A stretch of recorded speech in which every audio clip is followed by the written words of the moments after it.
조선시대에도 온 나라에 전염병이 돌았다는 사실을 알고 계신가요? 이질, 천연두 같은 전염병으로 인해서 많은 사람이 죽었습니다. 그때 당시 사람들은 부적을 붙이거나 무당을 불러서 귀신을 내쫓으면서 이 전염병을 해결하려고 했어요. 하지만 현재 과학자들은 세균, 바이러스, 구조와 형태를 연구하면서 과학적인 방법으로 전염병을 해결하려고 하고 있습니다. 과학자들의 과학적인 방법, 과학적인 탐구 방법은 무엇인지 오늘 이 시간에 배워보도록 하겠어요. 자, 갑시다. 네, 교실로 옮겼습니다. 자, 우리 생명과학은요, 멘델의 유전 법칙, 플레밍의 펜실 발견, 또한 다윈의 진화론과 같은 여러 사회 전반적으로 큰 영향을 미친 이론들이 있어요. 자, 이 과학자들은 과학 지식 혹은 이론 혹은 법칙들을 어떻게 만들게 되었는지 이런 과정에 대해서 오늘 살펴보도록 하겠어요. 자, 교과서 19페이지를 다 펴주시면 되겠습니다. 자, 오늘의 궁금증. 생명과학자들은 생물의 비밀을 어떻게 알아냈을까? 크게 두 가지 방법으로 알아내는데요. 두 가지 방법 지금부터 배워보도록 하겠습니다. 자, 첫 번째는요, 귀납적 탐구 방법이에요. 자, 여기에 박사님이 한 분 계신데요. 이 박사님의 이름은 다니엘 카로 박사님이십니다. 밀림에서 피식과 포식의 관계를 연구하던 박사님은요, 아주 특이한 광경을 목격하게 됩니다. 바로 가젤 영양이 높이 뛰면서 자신의 하얀 엉덩이를 보여주는 이런 광경을 목격하게 됩니다. 왜 가젤 영양은 엉덩이를 들고 뜀뛰기를 할까? 라는 의문점을 가지고 다시 가젤 영양을 관찰하게 돼요. 이런 관찰 주제를 가지고 관찰하면서 특이한 점을 알게 되는데요. 바로 포식자, 표범이 나타났을 때 가젤 영양들이 뜀박질을 하면서 자신의 엉덩이를 높이 들추는 모습을 보게 됩니다.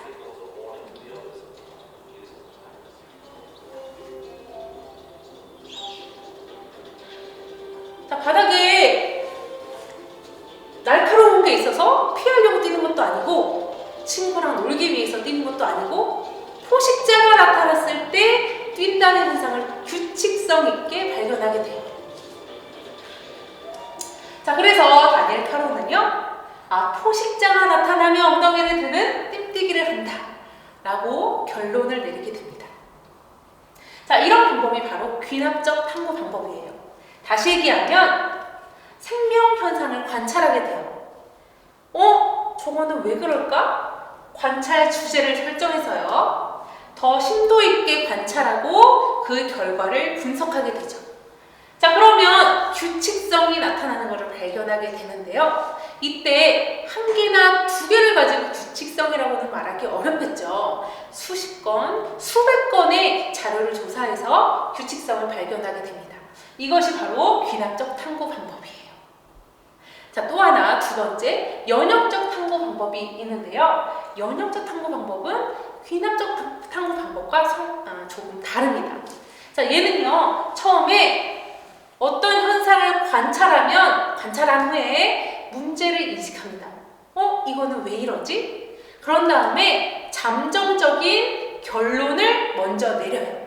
잠정적인 결론을 가설이라고 부르는데요. 가설을 설정해 놓은 다음에 이 가설에 맞춰서 탐구를 설계하고 수행합니다.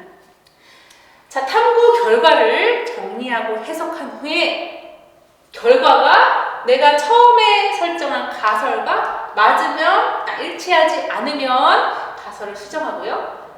일치하면 결론을 도출하게 되는 방법을 연역적 방법이라고 합니다. 자, 이 실험을 설계하고 수행할 때 중요한 실험을 설계하고 수행할 때 중요한 변인들이 등장하게 되는데요. 변인이란 이 실험에 영향을 미칠 수 있는 모든 요인들을 변인이라고 부릅니다. 특별히 독립변인, 종속변인 크게 나누고요. 독립변인이란 원인이 되는 변인, 종속변인이란 결과가 되는 변인이라고 간단하게 생각하시면 더 쉬울 것 같아요. 독립변인은 결과에 영향을 미치는 변인이에요. 특히 결과에 영향을 미치는 변인이에요. 두 가지 변인으로 또한 나눌 수 있는데요. 첫 번째, 조작변인입니다. 얘는 실험군과 대조군에서 내가 인위적으로 다르게 처리하는 요인을 조작변인이라고 부르고요. 통제변인이란 실험군과 대조군에서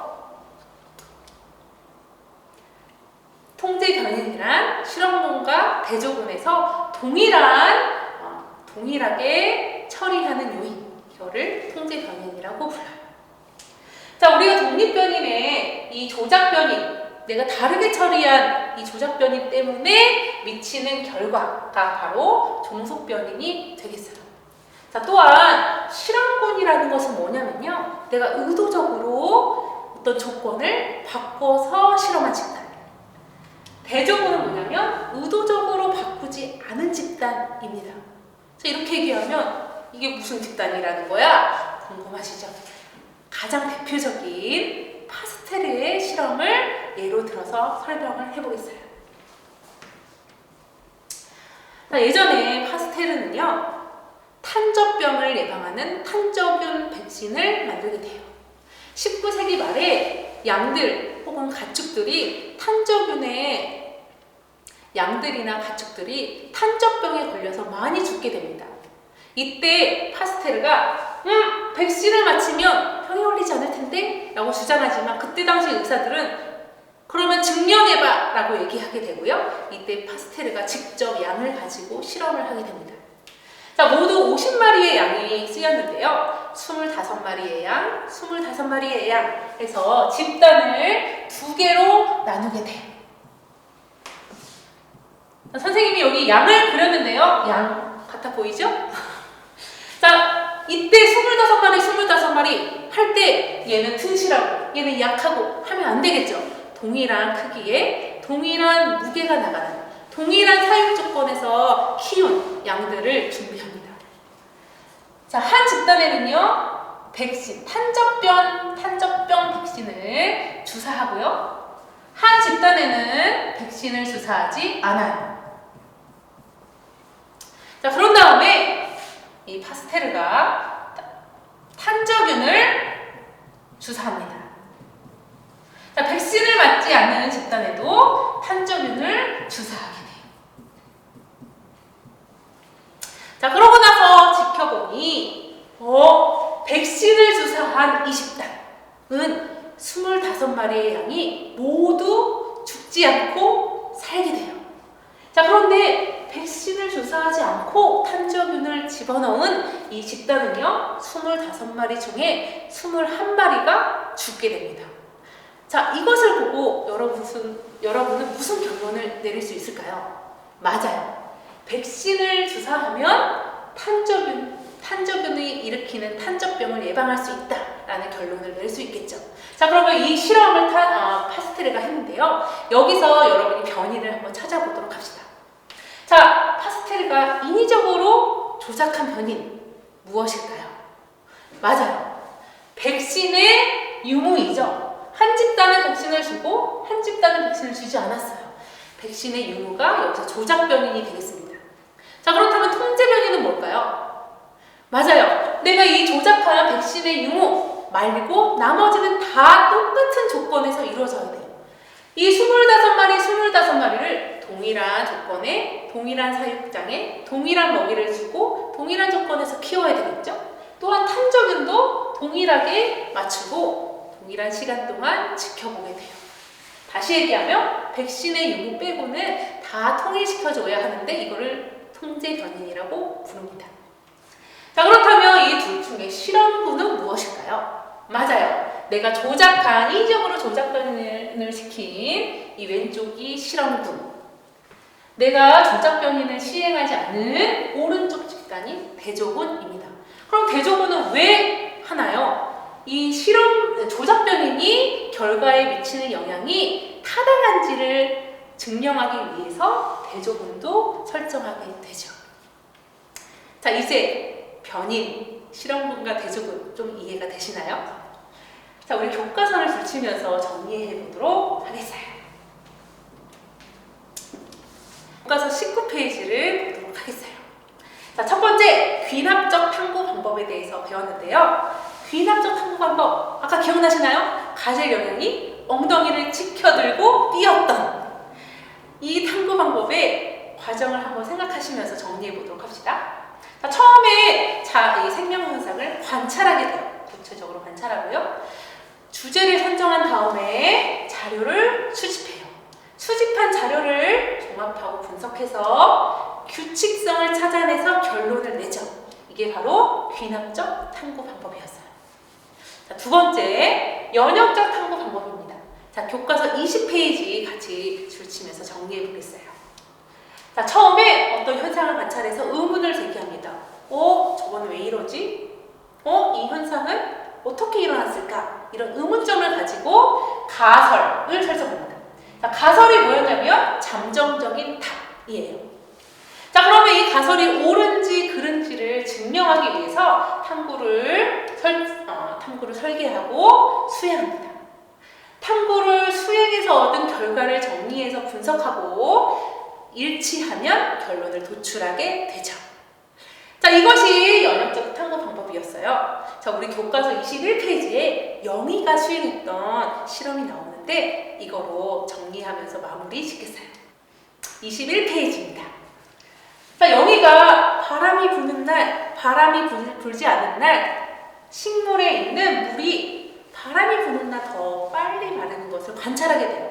그래서 바람이 불면 식물이 증산작용이 활발하지 않을까? 라는 의문점을 가지고 바람이 불 때 증산작용이 증가할 것이다 라는 가설을 세우게 돼요.